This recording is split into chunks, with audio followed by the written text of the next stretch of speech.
وَلَقَدْ أَرْسَلْنَا نُوحًا إِلَى قَوْمِهِ فَقَالَ يَا قَوْمِ اعْبُدُوا اللَّهَ مَا لَكُمْ مِنْ إِلَٰهٍ غَيْرُهُ أَفَلَا تَتَّقُونَ فقال الملأ الذين كفروا من قومه ما هذا إلا بشر مثلكم يريد أن يتفضل عليكم ولو شاء الله لأنزل ملائكة ما سمعنا بهذا في آبائنا الأولين إن هو إلا رجل به جنة فتربصوا به حتى حين اور یقیناً ہم نے نوح علیہ السلام کو ان کی قوم کی طرف رسول بنا کر بھیجا۔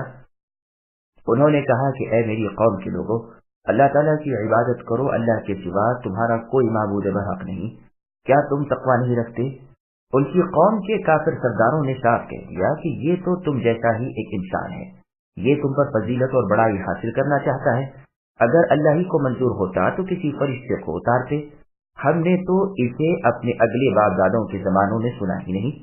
یقیناً اس شخص یعنی نوح کو جنون ہے، بس تم اسے ایک وقت مقرر تک ڈھیل دو۔ سامعین اب آیتوں کی تفسیر سماعت کیجیے۔ نوح علیہ السلام اور متکبر سرداران قوم۔ نوح علیہ السلام کو اللہ تعالیٰ نے بشیر و نذیر یعنی خوشخبری سنانے والے اور ڈرانے والے بنا کر ان کی قوم کی طرف مبعوث فرمایا۔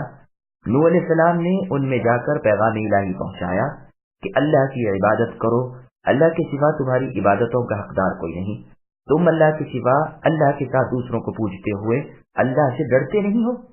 قوم کے بڑوں نے اور سرداروں نے کہا کہ یہ تو تم جیسا ہی ایک انسان ہے، نبی ہونے کا دعویٰ کر کے تم سے بڑا بننا چاہتا ہے، سرداری حاصل کرنے کی فکر میں ہے، بھلا انسان کی طرف وہی کیسے آتی؟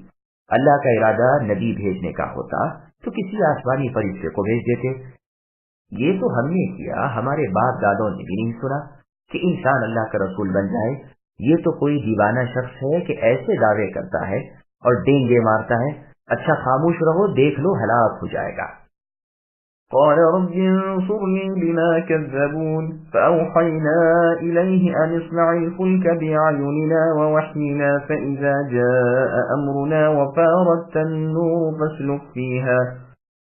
فاسلك فيها من كل زوجين اثنين وأهلك إلا من سبق عليه القول منهم ولا تخاطبني في الذين ظلموا إنهم مغرقون فإذا استويت أنت ومن معك على الفلك فقل الحمد لله الذي نجانا من القوم الظالمين وقل رب أنزلني منزلا مباركا وأنت خير المنزلين إن في ذلك لآيات وإن كنا لمبتلين۔ نوح علیہ السلام نے دعا کی، اے میرے پالنے والے اللہ، ان لوگوں کے جھٹلانے پر آپ میری مدد کیجیے۔ تو ہم نے ان کی طرف وحی بھیجی کہ آپ ہماری آنکھوں کے سامنے ہماری وحی کے مطابق ایک کشتی بنائیے، جب ہمارا حکم آ جائے اور تنور ابل پڑے تو آپ ہر قسم کا ایک ایک جوڑا اس میں رکھ لیں اور اپنی اہل کو بھی مگر ان میں سے جس کی بابت ہماری بات پہلے گزر چکی ہے۔ خبردار جن لوگوں نے ظلم کیا ہے ان کے بارے میں مجھ سے کچھ کلام نہ کرنا، وہ تو سب ڈبوئے جائیں گے۔ جب آپ اور آپ کے ساتھی کشتی پر بااطمینان بیٹھ جائیں تو کہنا کہ سب تعریفیں اللہ ہی کے لیے ہیں جس نے ہمیں ظالم لوگوں سے نجات عطا فرمائی، اور کہنا کہ اے میرے رب مجھے بابرکت اتارنا اتاریے اور آپ ہی بہتر اتارنے والے ہیں، یقیناً اس میں بڑی بڑی نشانیاں ہیں اور ہم بے شک آزمائش کرنے والے ہیں۔ سامعین آیاتوں کی تفسیر سماعت کیجیے۔ نوح علیہ السلام کو کشتی بنانے کا حکم۔ جب نوح علیہ السلام ان سے یعنی ان کی کافر مشرک قوم سے تنگ آ گئے اور مایوس ہو گئے تو اللہ تعالیٰ سے دعا کی کہ میرے پروردگار میں لاچار ہو گیا ہوں، آپ میری مدد فرمائیے، جھٹلانے والوں پر مجھے غالب کر دیجیے۔ اسی وقت فرمان الہی سرزد ہوا کہ کشتی بناؤ اور خوب مضبوط چوڑی چکلی، اس میں ہر قسم کا ایک ایک جوڑا رکھ لو، حیوانات، نباتات، پھل وغیرہ وغیرہ، اور اسی میں اپنے والوں کو بھی بٹھاؤ، مگر جس پر اللہ کی طرف سے ہلاکت شفقت کر چکی ہے، جو ایمان نہیں لائے، جیسے آپ کی قوم کے کافر اور آپ کا لڑکا اور آپ کی بیوی، واللہ اعلم۔ اور جب تم عذاب آسمانی بصورت بارش اور پانی آنا دیکھ لو، پھر مجھ سے ان ظالموں کی سفارش نہ کرنا، پھر ان پر رحم نہ کرنا، نہ ان کے ایمان کی امید رکھنا، بس پھر تو یہ سب غرق ہو جائیں گے اور کفر پر ہی ان کا خاتمہ ہوگا۔ اس کا پورا قصہ سورہ ہود کی تفسیر میں گزر چکا ہے، اس لیے ہم یہاں نہیں دہراتے۔ جب آپ اے نوح اور آپ کے ساتھی مؤمن کشتی پر سوار ہو جائیں تو کہنا کہ سب تعریف اللہ ہی کے لیے ہے جس نے ہمیں ظالموں سے نجات دی، جیسے اللہ نے سورہ زخرف کی آیت نمبر 12 تا 14 میں فرمایا، جس کا ترجمہ ہے کہ اللہ نے تمہاری سواری کے لیے کشتیاں اور چوپائے بنائے ہیں تاکہ تم سواری لے کر اپنے رب کی نعمت کو مانو اور سوار ہو کر کہو کہ وہ اللہ پاک ہے جس نے ان جانوروں کو ہمارا تابع بنا دیا، حالانکہ ہم نے خود اتنی طاقت نہ تھی، بالیقین ہم اپنے رب کی طرف لوٹ کر جانے والے ہیں۔ نوح علیہ السلام نے یہی کہا اور فرمایا آؤ اس میں بیٹھ جاؤ، اللہ کے نام کے ساتھ اس کا چلنا اور ٹھہرنا ہے۔ تو شروع چلنے کے وقت بھی اللہ کو یاد کیا اور جب وہ ٹھہرنے لگی تب بھی اللہ کو یاد کیا اور دعا کی کہ اے اللہ مجھے مبارک منزل پر اتارنا اور آپ ہی سب سے بہتر اتارنے والے ہیں۔ اس میں یعنی مومنوں کی نجات اور کافروں کی ہلاکت میں انبیاء کی تصدیق کی نشانیاں ہیں، اللہ کی قدرت کی علامتیں ہیں۔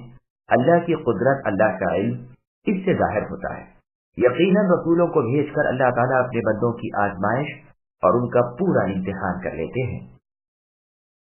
ثم أنشأنا من بعدهم قرنا آخرين فأرسلنا فيهم رسولا منهم أن اعبدوا الله ما لكم من إله غيره أفلا تتقون وقال الملأ من قومه الذين كفروا وكذبوا بلقاء الآخرة وأترفناهم في الحياة الدنيا ما هذا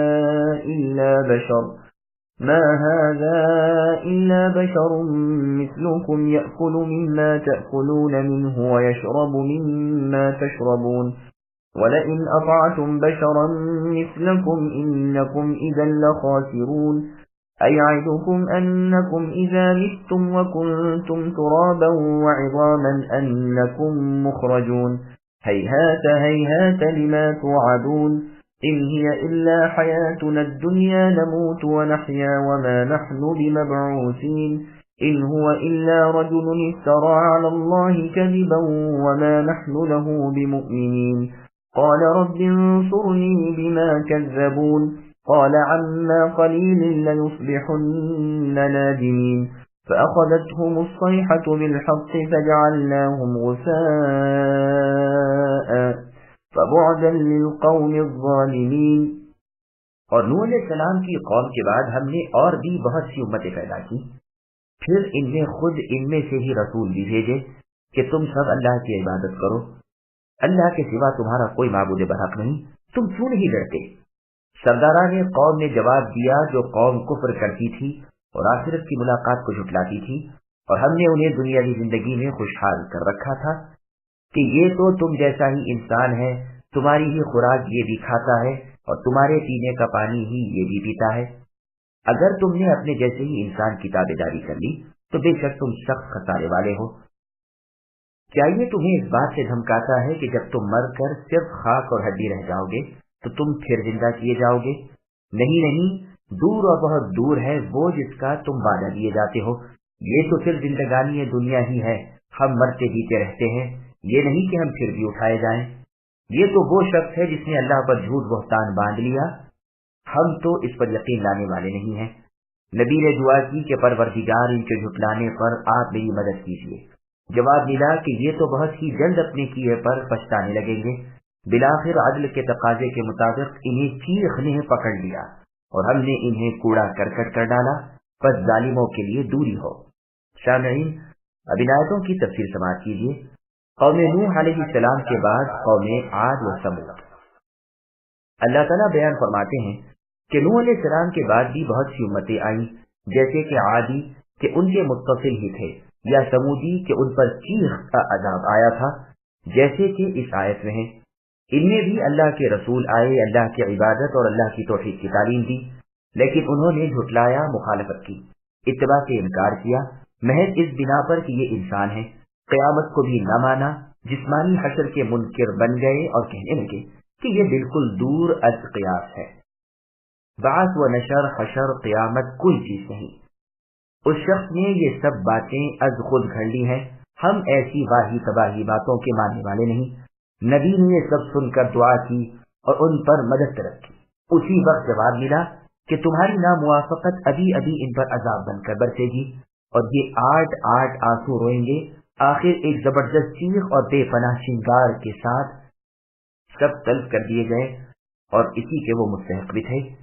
تیز و تند آندھی اور پوری طاقتور ہوا کے ساتھ ہی فرشتے کی دل دہلانے والی خوفناک آواز نے انہیں پارا پارا کر دیا، وہ ہلاک اور تباہ ہو گئے، بھوسی سی اڑ گئی، صرف مکانات کے ویران اور سنسان کھنڈر باقی رہ گئے، گزرے ہوئے لوگوں کی نشاندہی کے لیے رہ گئے، وہ کوڑے کرکٹ کی طرح ناچیز محض ہو گئے۔ ایسے ظالموں کے لیے دوری ہے، ان پر رب نے ظلم نہیں کیا بلکہ انہی کا کیا ہوا تھا جو ان کے سامنے آیا۔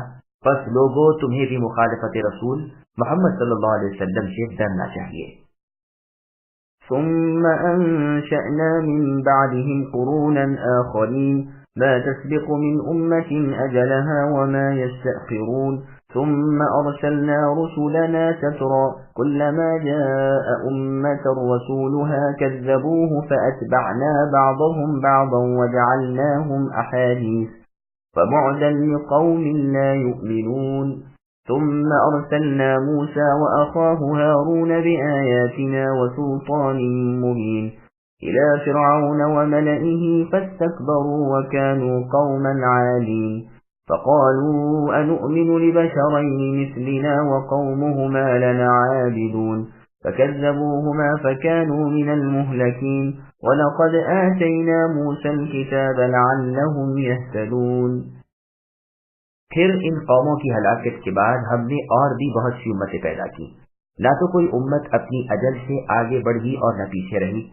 پھر ہم نے لگاتار رسول بھیجے، جس امت کے پاس اس کا رسول آیا اس نے جھٹلایا، بس ہم نے ایک کو دوسرے کے پیچھے لگا دیا اور انہیں افسانہ بنا دیا۔ ان لوگوں کو دوری ہے جو ایمان قبول نہیں کرتے۔ پھر ہم نے موسیٰ علیہ السلام کو اور ان کے بھائی ہارون علیہ السلام کو اپنی آیتوں اور ظاہر غلبے کے ساتھ بھیجا فرعون اور اس کے لشکروں کی طرف، پس انہوں نے تکبر کیا اور تھے ہی وہ سرکش لوگ۔ فرعون اور اس کے لشکر والے کہنے لگے کہ کیا ہم اپنے جیسے دو شخصوں پر ایمان لائیں، حالانکہ خود ان کی قوم بنی اسرائیل بھی ہمارے ماتحت ہے۔ پس انہوں نے ان دونوں کو جھٹلایا، آخر وہ بھی ہلاک شدہ لوگوں میں مل گئے۔ ہم نے تو موسیٰ علیہ السلام کو کتاب بھی دے رکھی تھی کہ لوگ راہ راست پر آ جائیں۔ سامعین، ان آیتوں کی تفسیر سماعت کیجیے۔ مختلف امتوں کا ذکر۔ ان کے بعد بھی بہت سی امتیں اور مخلوق آئی جو ہماری پیدا کردہ تھی۔ ان کی پیدائش سے پہلے ان کی اجل یعنی کل مدت جو اللہ نے مقرر کی تھی اسے اس نے پوری کی، نہ تقدیم ہوئی نہ تاخیر۔ پھر ہم نے پے در پے لگاتار رسول بھیجے، ہر امت میں پیغمبر آئے، اس نے لوگوں کو پیغام رب پہنچایا کہ ایک اللہ کی عبادت کرو، اللہ کے ماں سوا کسی کی عبادت نہ کرو۔ بعض راہ راست پر آ گئے اور بعض پر کلمہ عذاب راست آ گیا۔ تمام امتوں کی اکثریت نبیوں کی منکر رہی، جیسے سورہ یاسین کی آیت نمبر 30 میں اللہ نے فرمایا یا حسرتن علی العباد الآیہ، یعنی افسوس ہے بندوں پر، ان کے پاس جو رسول آیا انہوں نے اسے مذاق میں اڑایا، ہم نے ایک کے بعد دیگرے سب کو غارت اور فنا کر دیا۔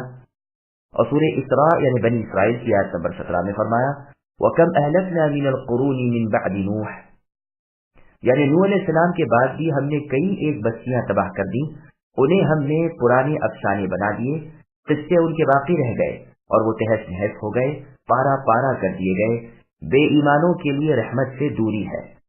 موسیٰ و ہارون علیہ السلام اور فرعون، موسیٰ علیہ السلام اور ان کے بھائی ہارون علیہ السلام کو اللہ تعالیٰ نے فرعون اور فرعونیوں کے پاس پوری دلیلوں اور زبردست معجزوں کے ساتھ بھیجا، لیکن انہوں نے بھی اپنے سے اگلے کافروں کی طرح اپنے نبیوں کی تکذیب و مخالفت کی، اور اگلے کفار کی طرح یہی کہا کہ ہم اپنے جیسے انسانوں کی نبوت کے قائل نہیں۔ ان کے دل بھی بالکل ان جیسے ہی ہو گئے، بالآخر ایک ہی دن میں ایک ساتھ سب کو اللہ تعالیٰ نے دریا برد کر دیا۔ اس کے بعد موسیٰ علیہ السلام کو لوگوں کی ہدایت کے لیے تورات ملی، پھر سے مومنوں کے ہاتھوں کافر ہلاک کیے گئے، جہاد کے احکام اترے۔ اس طرح عام عذاب سے کوئی امت فرعون اور قوم فرعون قبط کے بعد ہلاک نہیں ہوئی۔ اور سورہ قصص کی آیت نمبر 43 میں اللہ نے فرمایا، جس کا ترجمہ ہے اگلی امتوں کی ہلاکت کے بعد ہم نے موسیٰ علیہ السلام کو کتاب عنایت فرمائی جو لوگوں کے لیے بصیرت، ہدایت اور رحمت تھی تاکہ وہ نصیحت حاصل کریں۔ وَجَعَلْنَا ابْنَ مَرْيَمَ وَأُمَّهُ آيَةً وَآوَيْنَاهُمَا إِلَى رَبْوَةٍ ذَاتِ قَرَارٍ وَمَعِينٍ يَا أَيُّهَا الرُّسُلُ كُلُوا مِنَ الطَّيِّبَاتِ وَاعْمَلُوا صَالِحًا إِنِّي بِمَا تَعْمَلُونَ عَلِيمٌ وَإِنَّ هَٰذِهِ أُمَّتُكُمْ أُمَّةً وَاحِدَةً وَأَنَا رَبُّكُمْ فَاتَّقُونِ فَتَقَطَّعُوا أَمْرَهُم بَيْنَهُمْ زُبُرًا كل حزب بما لديهم فرحون فذرهم في غمرتهم حتى حين أيحسبون أن ما نمدهم به من مال وبنين نسارع لهم في الخيرات بل لا يشعرون۔ اور ہم نے ابن مریم یعنی عیسیٰ علیہ السلام کو اور ان کی والدہ مریم کو ایک نشان بنایا اور ان دونوں کو بلند صاف قرار والی اور جاری پانی والی جگہ میں پناہ دی۔ اے رسولو، حلال چیزیں کھاؤ اور نیک عمل کرو، تم جو کچھ کر رہے ہو اس سے میں بخوبی واقف ہوں، یقیناً تمہارا یہ دین ایک ہی دین ہے اور میں ہی تم سب کا رب ہوں، بس تم مجھ سے ڈرتے رہا کرو۔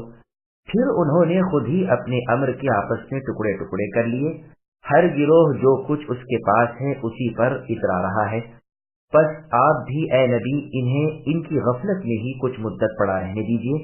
کیا یہ یوں سمجھ بیٹھے ہیں کہ ہم جو بھی ان کے مال و اولاد بڑھا رہے ہیں وہ ان کے لیے بھلائیوں میں جلدی کر رہے ہیں؟ نہیں نہیں، بلکہ یہ سمجھتے ہی نہیں۔ سامعین اب آیتوں کی تفسیر سماعت کیجیے۔ عیسیٰ علیہ السلام کی پیدائش، اللہ تعالیٰ کی قدرت کاملہ کا اظہار۔ عیسیٰ علیہ السلام اور ان کی والدہ مریم علیہ السلام کو اللہ تعالیٰ نے اپنی قدرت کاملہ کے اظہار کی ایک زبردست نشانی بنایا۔ آدم علیہ السلام کو مرد عورت کے بغیر پیدا کیا، ان کی بیوی اور تمام انسانوں کی ماں حوا علیہ السلام کو صرف مرد یعنی آدم علیہ السلام سے بغیر عورت کے پیدا کیا، عیسیٰ علیہ السلام کو صرف عورت یعنی ان کی والدہ مریم علیہ السلام سے بغیر مرد کے پیدا کیا، باقی کے تمام انسانوں کو مرد و عورت سے پیدا کیا۔ ربوتین کہتے ہیں بلند زمین کو جو ہری اور پیداوار کے قابل ہو، وہ جگہ گھاس پانی والی تر و تازہ اور ہری بھری تھی جہاں اللہ تعالیٰ نے اپنے اس غلام اور نبی عیسیٰ علیہ السلام کو اور ان کی صدیقہ والدہ مریم علیہ السلام کو جو اللہ کی بندی تھی جگہ دی تھی۔ وہ جاری پانی والی صاف ستھری ہموار زمین تھی۔ کہتے ہیں یہ ٹکڑا مصر کا تھا یا دمشق کا یا فلسطین کا۔ ربوتین ریتیلی زمین کو بھی کہتے ہیں۔ ان تمام اقوال میں زیادہ قریب قول وہ ہے کہ مراد اس سے نہر ہے، جیسا کہ سورہ مریم کی آیت نمبر 24 میں اللہ کا فرمان ہے قَدْ جَعَلَ رَبُّكِ تَحْتَكِ سَرِيًّا، کہ آپ کے رب نے اے مریم آپ کے قدموں تلے ایک جاری نہر بہا دی ہے۔ پس یہ مقام بیت المقدس کا مقام ہے، تو گویا اس آیت کی تفسیر یہ آیت ہے، اور قرآن کی تفسیر اولاً قرآن سے، پھر حدیث سے، پھر آثار سلف صالحین سے کرنی چاہیے۔ تمام انبیاء علیہ السلام کی دعوت ایک تھی۔ اللہ تعالیٰ اپنے تمام انبیاء علیہ السلام کو حکم فرماتے ہیں کہ وہ حلال لقمہ کھائیں اور نیک اعمال بجا لایا کریں، بس ثابت ہوا کہ لقمہ حلال عمل صالح کا مددگار ہے، بس انبیاء نے سب بھلائیاں جمع کر لی، قول فعل دلالت نصیحت سب انہوں نے سمیٹ لی۔ اللہ تعالیٰ ان تمام انبیاء اور رسول کو تمام بندوں کی طرف سے نیک بدلے دے۔